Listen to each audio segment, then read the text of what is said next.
في أماكن بيبقى ليها ريحة الموت، مش ريحة تراب عادي، ريحة خوف، كأنك بتشم صدى صرخات قديمة لسه عايشة بين الجدران. أبطال قصتنا من قرية صغيرة في أطراف المدينة، كريم وسامي وليلى. كريم بيحكي: إحنا كنا بنصور سلسلة عن الأماكن المهجورة، وسمعنا عن مقبرة قديمة محدش بيقرب منها بعد الغروب. قالوا إنها اتقفلت من سنين بعد ما حصلت فيها حاجة غريبة. بس طبعا إحنا قلنا نصور حلقة هناك. ليلى ماسكة الكاميرا والنور بيقطع، لمبة الكشاف بتطفي لحظات وتولع تاني. فجأة بيظهر وراهم ظل حد ماشي. كريم بيقول لسامي: انت سمعت الخطوات دي؟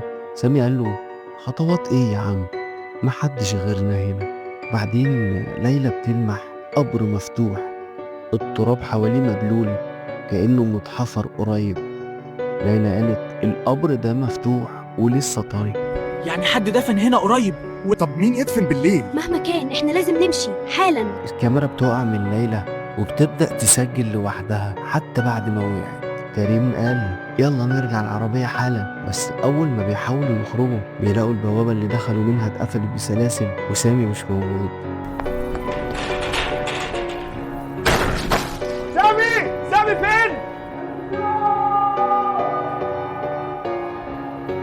كريم بيصرخ، وبعدين بيلاقوا كشاف واقع على الأرض، والضوء بيتسلط على قبر عليه اسمه سامي عبد الحميد، توفى سنة 1978.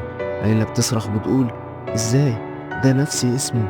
كريم: دي أكيد مسحة، أكيد. فجأة القبر بيبدأ يتحرك والتراب بيرتفع كأنه بيتنفس. صوت خطوات بطيئة جاية من وراهم، نفس ظل سامي اللي شافوه أول مرة، بس وشه مش باين. ليلى بتصرخ وهي بتقول: سامي. ويبدأ الظل يلف ناحيتهم، جسمه باين لكن ملامحه سايحة كأنها دخان، وصوته خارج من جوه الأرض: رجعولي الكاميرا، ما تخلوش الناس تشوفني تاني. الصبح البوليس موجود، بيلاقوا كاميرا ليلى مكسورة وجسمين بس في المقبرة، ليلى وكريم، وسامي مفيش أثر ليه.